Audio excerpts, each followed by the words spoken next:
हो चुका आगाज लड़का युग बदलने की तैयारी, जीत उसी की होगी जिसका संघर्ष है जारी। जय हिंद, नमस्कार दोस्तों। टारगेट एंट्रेंस एग्जाम पे आपका हार्दिक स्वागत है दोस्तों। यूपी पीईटी जो 6 और 7 तारीख को प्रस्तावित है, उसके रिगार्डिंग हम आपके लिए डीआई के पीवाईक्यू लेके आए हैं, जो आपकी काफ़ी मदद करेंगे आपको एग्ज़ाम में। तो इनको हम अच्छे से समझेंगे, पढ़ेंगे, ठीक है। तो इस तरीके के प्रश्न जब आपके डीआई के प्रश्न जब आते हैं, तो इसमें सबसे पहले आपको डेटा पढ़ना आना चाहिए। जो डेटा एग्जामिनर के द्वारा दिया जाता है उसको सबसे पहले हम पढ़ना सीखेंगे, उसके बाद ही हम क्वेश्चन कर पाएंगे। जब तक हमें डेटा समझ में नहीं आएगा हम क्वेश्चन नहीं कर पाएंगे। जैसे इस क्वेश्चन में आपको देखो दोस्तों, एक डेटा दिया है। इसमें ये दिया है सीमेंट का उत्पादन। एक कंपनी है जो ईयर के हिसाब से सीमेंट का उत्पादन करती है। फॉर एग्जांपल 2009-10 में 42 मीट्रिक टन, और 2010-11 में 44 मीट्रिक टन, 2011-12 में 58 मीट्रिक टन। इस तरीके से ये सीमेंट का प्रोडक्शन करती है, ठीक है दोस्तों। तो ये एक इन्फॉर्मेशन थी जो हमें पता होनी चाहिए थी। बाकी ईयर है और ये मीट्रिक टन का प्रोडक्शन है, बस ये दो चीज़ें इसमें हमें दी गई हैं, ठीक है। अब क्वेश्चन के हिसाब से देखते हैं, उत्पादन अधिकतम स्तर तक किस वर्ष घटा है, मतलब सबसे ज्यादा उत्पादन कहाँ घटा है। तो देखो दोस्तों, अभी हम इसको ऑप्शन हमारे पास 4 हैं, इसमें से हम चेक करेंगे। यहाँ पे आइए, डेटा को रीड करते हैं। देखो ये 2009-10 में 42 था, 42 से 44 हुआ, ठीक है। यहाँ कितना हो गया, ये 44 हो गया। 44 से फिर 58 हुआ, यहाँ तो बड़ा है, 42 से 44 हुआ मतलब बड़ा, 44 से 58 हुआ मतलब बड़ा। अब देखो यहाँ पे घटा है, कितना घटा है, 58 से 55 हुआ मतलब 3 घट गया, ठीक है। कितना घट गया दोस्तों, ये मैं आपको बता दूं, ये हमारे पास 3 घट गया, ठीक है। यहाँ पे 3 घट गया, और ये कितने पे 3 घटा, देखो 58 पे 3 घटा था, 58 से 3 घटा था, कितना 58 से 3 घटा। उसके बाद देखो फिर 55 से, ये 55 से फिर ये 90 हुआ, ठीक है, मतलब बड़ा है। 90 से 58 हुआ मतलब बड़ा है। उसके बाद 90 से 60 हुआ है, एक ड्रॉ यहाँ पे आया है, मतलब यहाँ पे कितना आपका गिर गया, 90 से 60 मतलब आपका 38 पॉइंट्स गिर गया। ये 38 मीट्रिक टन किस पे कम हो गया, ये 98 से ये 60 पे रह गया, 38 कम हो गया। उसके बाद देखो 60 से 55 हुआ है, ये देखो यहाँ भी कम हुआ है। तो यहाँ कितना कम हो गया, ये 5 कम हो गया। कितने पे कम हो गया, ये 60 पे 5 कम हो गया, 60 से 5 कम हो गया। उसके बाद देखो 55 से 80 हुआ मतलब बड़ा है, 80 से 90 मतलब बड़ा है, और 90 से 80 यहाँ भी घटा है। ये कितना घटा है, ये आपका 10 घटा है। कितने पे घटा है, 10। ये आपका, ये आपको शायद दिख नहीं रहा होगा, मैं इसके ऊपर लिख देता हूँ। ये आपका देखो 10 घटा है, और कितने पे घटा है ये 10, 90 पे, ठीक है। ये आपका 90 पे 10 घटा है। तो अब ये देखते हैं हम कितने, किसमें जो है ज़्यादा डिक्रीजमेंट आया है, कहाँ पे ज़्यादा गिरा है। वैसे तो आप खुद ही देख लेंगे, देखो यहाँ पे 38 का फॉल आया है सीधे सीधे, यहाँ पे 3 का फॉल है 58 पे, यहाँ पे 38 का फॉल है 98 पे, यहाँ 5 का फॉल है 60 पे, यहाँ 10 का फॉल है 90 पे। तो फिर भी अगर आप एक्यूरेट निकालना चाहते हो तो मैं आपको बताता हूँ। देखो ये कितना होगा, ये आपका 1/9, 1/9 का मतलब होता है, ये अगर आपने फ्रैक्शन से याद कर रखी होंगी तो ये 11.11% हो जाएगा, ठीक है। ये इतना परसेंट हो गया। उसके बाद में देखो ये वाला देखो, 5 से ये 5 एकम, और 5 से ये जाएगा 12 पे, ये 1/12। अब 1/12 का मतलब हो गया आपका 8.33%, ठीक है, 8.33%। उसके बाद में ये वाला आप निकाल को देखो जरा, ये वाला कितना आ रहा है। तो देखो इसमें अभी हमारा 8% गिरा है, इसमें केवल 8% गिरा है। यहाँ पे देखो कितना फॉल आता है, यहाँ पे इसको आप 3 कर दो, 3 एकम 3, और ये 3 एकम 3 बचे कितने, 2 और 3 27, लगभग 1/20 के आसपास आप मान लो। तो 1/20 का मतलब ये लगभग 5% के आसपास हो गया लगभग, ठीक है। ऐसे ही हम निकालेंगे। उसके बाद ये वाला चेक करो आप, इसको देखो आप 100 मान सकते हो थोड़ी देर के लिए। इसको आप क्या कर लो, राउंड फिगर में ले लो, 40 ले लो, इसको 100 ले लो, ठीक दोस्तों। पेपर में ऐसे ही प्रश्न किए जाते हैं, आप राउंड फिगर में जल्दी से आप कर सकते हो, अंदाजा लग जाएगा आपका किसके आसपास है ये। तो ये आपका 4/10 यानी कि 2/5, और 2/5 का मतलब कितना हुआ, 2/5 का मतलब आपका 40% हो गया। तो देखो सबसे ज्यादा फॉल कहाँ आया है, सबसे ज्यादा फॉल आपका जहां 98 से 38 हुआ था, 98 से 60 हुआ था, मतलब 38% यहाँ पे गिरा था, यानी कि 2015-16 में। तो आपका ऑप्शन क्या हो जाएगा, 2015-16, यानी कि ऑप्शन बी इज राइट, ठीक है दोस्तों। नेक्स्ट करते हैं अब हम।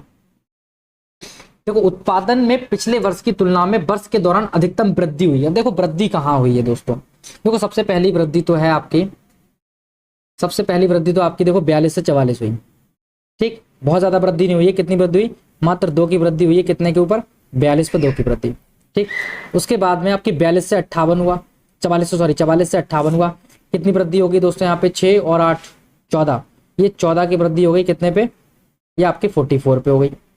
बहुत ज्यादा वृद्धि तो नहीं कहेंगे हम, यहाँ तो देखो डाउन डाउन हुआ है तो यहाँ तो हम काउंट नहीं करेंगे। अब ये 55 से 90 गया, 55 से 90 गया, मतलब यहाँ पे कितना इंक्रीज हो गया, ये आपका 45 इंक्रीज हो गया, सॉरी 35 इंक्रीज हो गया, ठीक है ना, 35, और 35 कितने पे, ये 55 पे इंक्रीज हो गया। तो एक तो ये इंक्रीजमेंट हुआ, उसके बाद ये 90 से 58 बहुत ज़्यादा इंक्रीजमेंट नहीं हुआ है, यहाँ से ये डाउनफॉल हुआ है, डाउन से यहाँ 60 से ये भी डाउन है, फिर 55 से 80 हुआ है। तो ये तो आपने देख लिया कि 55 से यहाँ पे 90 हुआ था, और ये 55 से 80 हुआ है, तो ये वाला तो वैसे ही बड़ा हो गया, तो ये तो हम काउंट ही नहीं करेंगे।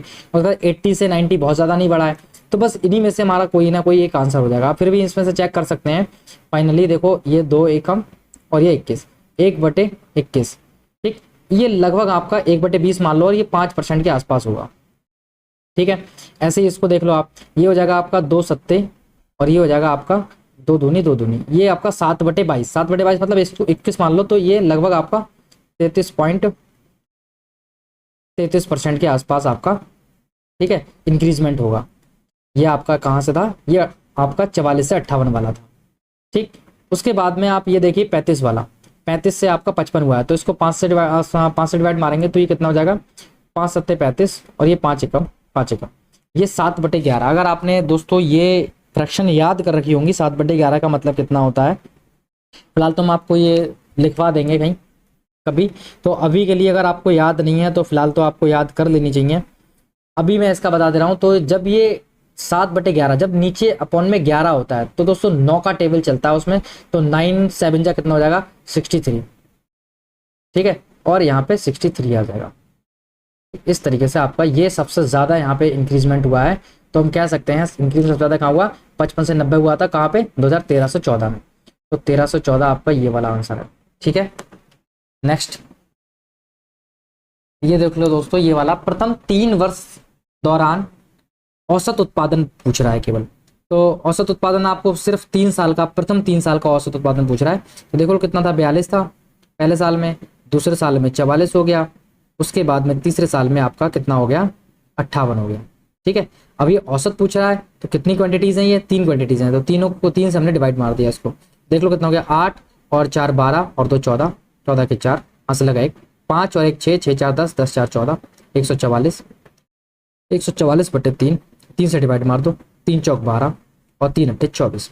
तो दोस्तों 48 मीट्रिक टन आपका ये ऑप्शन हो जाएगा, ठीक है, इतना एवरेज आया, ठीक। उसके बाद देखो अगला वाला, सीमेंट का अधिकतम उत्पादन दर्ज हुआ इस वर्ष। देखो सीमेंट का सबसे अधिक उत्पादन कब हुआ है, तो ये तो दोस्तों देख लो 2009-10 में 42 हुआ है, 42 मीट्रिक टन था, 10-11 में 44 मीट्रिक टन था, 11 और 12 में 58 मीट्रिक टन था। तो सबसे ज़्यादा दोस्तों आपको यहाँ नज़र आ रहा हो, किस वर्ष ये सबसे ज़्यादा हुआ है, 14 से 15 में सबसे ज़्यादा प्रोडक्शन हुआ है सीमेंट का, और ये यही पूछ रहा है। देखो सीमेंट का अधिकतम उत्पादन दर्ज हुआ है इस वर्ष, किस वर्ष हुआ है, तो 14-15 में हुआ है, तो 14-15 यानी कि इज राइट आंसर, ठीक है दोस्तों, इसमें कोई किंतु परंतु था ही नहीं, सबसे ज़्यादा हाईएस्ट 98, ठीक।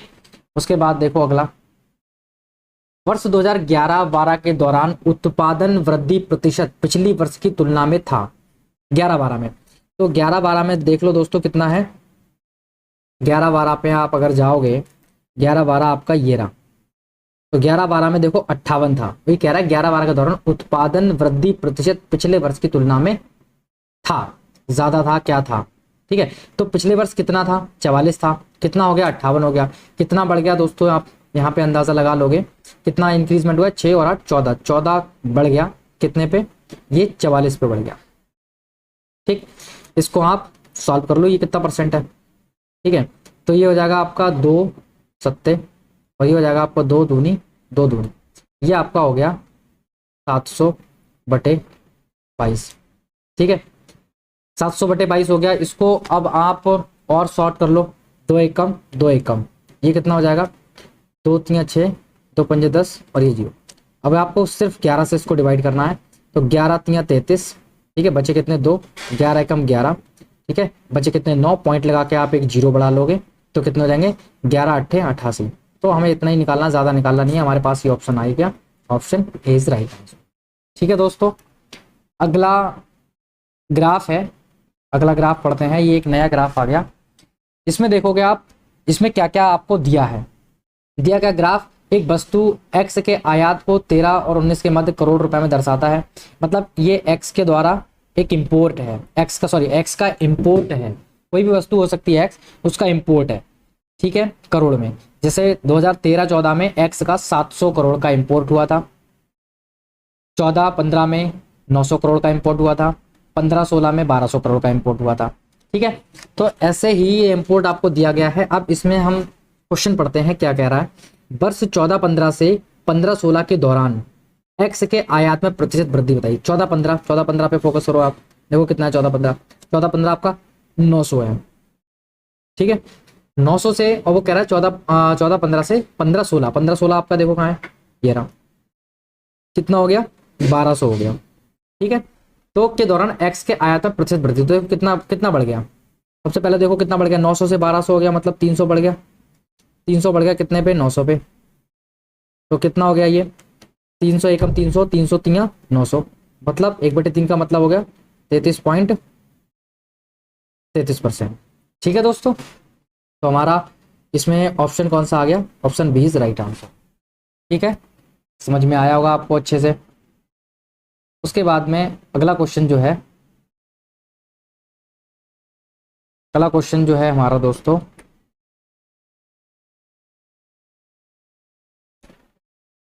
अगला क्वेश्चन है आपका एक्स के औसत आयात से अधिक आयात। समझ पा रहे हो दोस्तों आप, एक मिनट, ये क्वेश्चन आपका, ठीक है, ये रहा। तो ये है आपका सभी वर्षों के लिए वर्ष दर वर्ष एक्स के आयात की वृद्धि का औसत करोड़ में बताना है।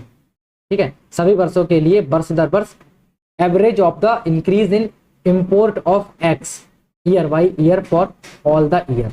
ठीक है, तो जो इंक्रीजमेंट हुआ, ये पूछ क्या रहा है, ये कहना चाह रहा है, जैसे आप यहां पे आ जाओ 700 से आपका 900 हुआ, मतलब 200 का इंक्रीजमेंट हुआ।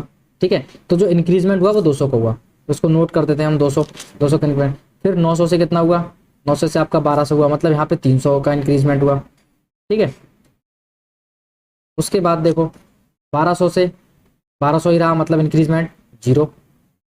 फिर 1200 से 1300 हुआ, मतलब 100 का इंक्रीजमेंट हुआ। ठीक है, फिर 1300 से 2000 हुआ, मतलब कितना हो गया 700 का इंक्रीजमेंट। ये कह रहा है जो वृद्धि हुई थी, इस वृद्धि का एवरेज, इस वृद्धि का एवरेज। तो देखो ये वृद्धि है कितनी, 200, 300, 500, 500, 600, 600 और 700 कितना हो गया 1300। और ये क्वांटिटीज कितनी है, 1 2 3 4 5, 5 क्वांटिटीज है। कितना था ये 1300, और क्वांटिटीज कितनी थी, ये 5 थी। 5 से डिवाइड करो, 5 एकम 5 दूनी 10, 5 छके 30, ये 0, तो आपके कितना आ गया 260 करोड़ हो गया। ठीक है दोस्तों, समझ में आया, लाइक सब्सक्राइब जरूर करते रहिए। उसके बाद देखिए अगला क्वेश्चन है, विगत कितने वर्षों तक एक्स का आयात एक्स के औसत आयात से अधिक था। दोस्तों अभी हमें क्या करना है, औसत आयात से अधिक बताना है, कितने सालों में। मतलब ये कह रहा है कि ये यहाँ पे इंपोर्ट इतना था, और यहाँ पे 1200 था, फिर यहाँ 1200 था, 1300 था, 2000 था। तो इनका एवरेज कुछ ना कुछ इंपोर्ट होगा, तो पहले एवरेज देख लेते हैं कितना था। तो दोस्तों 700 प्लस 900 प्लस 1200, ये सारे को हमें जोड़ देना है। ठीक है, जितनी क्वांटिटीज हैं उससे डिवाइड कर देना है, एवरेज इनका निकल आएगा। ठीक है, और ये हम कितनी क्वांटिटीज हैं देखो, 1 2 3 4 5 6 क्वांटिटी, 6 से डिवाइड करते हैं। अभी जोड़ो, देखो कितना हो गया 2000, ये 300, 2300 और 1200, 2300, 2500 और 3500, 3500 और 1000 आपका 4500, 2 4700 और 300 5000 और 5600, 56 और 4 66, और ये 7300। दोस्तों ये 7300 हो गया, और इसको हम किससे डिवाइड कर रहे हैं, 6 से डिवाइड कर रहे हैं। देखो ये 6 एकम 6, ठीक है, 6 एकम 6, और ये बचा कितना, एक 6 दूनी 12, 6 दूनी 12, बचा कितना एक 6 एकम 6, फिर 4 बचा, 6 छंग 36, फिर 4 बचा, ये 6 चलता रहेगा। अब राउंड फिगर में फिलहाल तो इतना मान लेते हैं, कोई दिक्कत नहीं है। राउंड फिगर में आप 1216 भी कह सकते हो।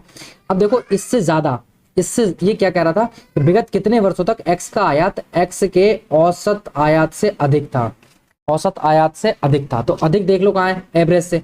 यहाँ देखो कम है एवरेज से, यहाँ भी देखो कम है, यहाँ देखो 1200 पूरा है कम है, यहाँ भी कम है, यहाँ देखो ये है और 2000 है। तो यहाँ पे दोस्तों ये कितना आ रहा है, सिर्फ 2 में आ रहा है, एवरेज से ज्यादा, है ना। तो एवरेज से ज्यादा कितने में आ रहा है, ये 2 में आ रहा है। ठीक, तो यहाँ समझ में आ गया होगा, कोई दिक्कत परेशानी होगी नहीं। फिर अगला क्वेश्चन देखते हैं। अगला क्वेश्चन है एक्स के आयात से अधिक आयात और एक्स के औसत से आयात से कम के वर्षों का अंतर। मतलब एक्स के औसत आयात से अधिक आयात। तो देखो एक्स के औसत अभी आपने निकाला था, ठीक है, ये वही वाला हम यूज कर लेंगे। कितना आया था, 1216.66, इतना हमारा एवरेज आया था। ठीक, एवरेज इतना आया था। अभी कह रहा है एवरेज से अधिक आयात और एक्स के औसत आयात से कम आयात के वर्षों का अंतर। तो पहले देख लो ये एवरेज से ज्यादा कितनी जगह है। एवरेज से ज्यादा केवल यहाँ पे है और यहाँ पे बस 2 जगह है, ठीक है ना। और एवरेज से कम किधर है, एवरेज से कम आपका देखो ये 1200, 900 और ये 700, मतलब 4 जगह कम है। तो और ये पूछ क्या रहा है कि आयात अधिक आयात और एक्स के औसत आयात से कम आयात के वर्षों का अंतर। तो देखो 4 हैं जहां एवरेज से कम है और 2 हैं जहां एवरेज से ज्यादा है। तो इन दोनों के बीच में डिफरेंस कितना है, तो सिर्फ 2 का डिफरेंस है। तो यही हमारा आंसर हो जाएगा 2। ठीक है दोस्तों, तो कैसी लगी क्लास आप लोग जरूर कमेंट करके बताइएगा और लाइक शेयर जरूर कर दिएगा। वैसे एक क्वेश्चन अभी और रह गया है, एक क्वेश्चन अभी और है दोस्तों, इसको भी कर लेते हैं। तो वर्ष 2018-19 के दौरान, वर्ष 18-19 के दौरान एक्स के आयात में प्रतिशत वृद्धि सभी वर्षों के एक्स के आयात के उसके औसत से कितनी होगी। दोस्तों ये कहना चाह रहा है कि जो 18-19 के दौरान जो भी वृद्धि हुई है, तो देखो 18-19 के दौरान कितनी वृद्धि हुई है, ये आपको यहाँ से नोट कर लो। देखो 18-19 में कितनी वृद्धि हुई है, ये हुई है आपकी 2000। तो कितनी हुई है, 2000। ठीक है, तो ये कह रहा है एक्स के आयात में प्रतिशत वृद्धि, जो एक्स के आयात में प्रतिशत वृद्धि सभी वर्षों के एक्स के आयात के उसके औसत से कितनी होगी। तो एवरेज अभी आपने निकाल ही लिया। एवरेज कितना निकाला था अभी आपने, एवरेज आपने निकाला था 1216.66। ठीक है, अब ये कह रहा है कि ये जो 18-19 में जो वृद्धि हुई है, 18-19 में जो इंपोर्ट है वो एवरेज से कितना परसेंट ज्यादा है। तो ये कितना परसेंट ज्यादा है ये हमें बताना है। तो इसमें से आप घटा के देख लो कितना परसेंट ज्यादा है। ये आपका 4 और ये 9, ये बचेगा आपका 8 और यहाँ आपका 9 और ये 2 7 बचेगा, ये आपका 784। ठीक है, 784 आपका ज्यादा है। ठीक, समझ में आ रहा है आपको दोस्तों। और ये 1216 से, ये 0.6 को आप छोड़ देंगे अभी। ठीक, हमें राउंड फिगर में लगभग आपका निकालना है इतना। तो इसको आप जब सॉल्व करेंगे तो आप 4 से इसको काट लीजिए, 4 एकम 4 बचे कितने 3 और 4 अट्ठे 4 निम 36 बचे कितने 2, 4 संग 24। इसको भी 4 से काट दीजिए, 4 3 12 और ये 0 लगा के 4 चौक 16। अब फिर ये 4 से कट जाएगा, 4 चौक 16, 4 चौक 16 हो जाएगा और ये फिर आपका 3 बचेगा, 4 अट्ठे 32, 4 नेम 36 और ये आपका हो जाएगा 4 सत्ते 28 और 4 छंग 24। अब ये दोस्तों 50 के अप्रोक्स है और ये 25-75 के आप आसपास मान लो। ठीक है, तो ये 25 दूनी और ये 25 नहीं है। अब ये राउंड फिगर में बढ़ रहा है, लगभग 66% से कम आएगा, थोड़ा सा कम आएगा। तो 66% से थोड़ा सा कम, केवल एक ही ऑप्शन है हमारा डी। ठीक है, इसके एक्यूरेट कैलकुलेशन करेंगे तो आप इसको एक्यूरेट डिवाइड कर देंगे तो बिल्कुल एक्यूरेट आ जाएगा। ठीक है, तो thank you so much, like कीजिए और क्लास को शेयर भी कीजिए। धन्यवाद।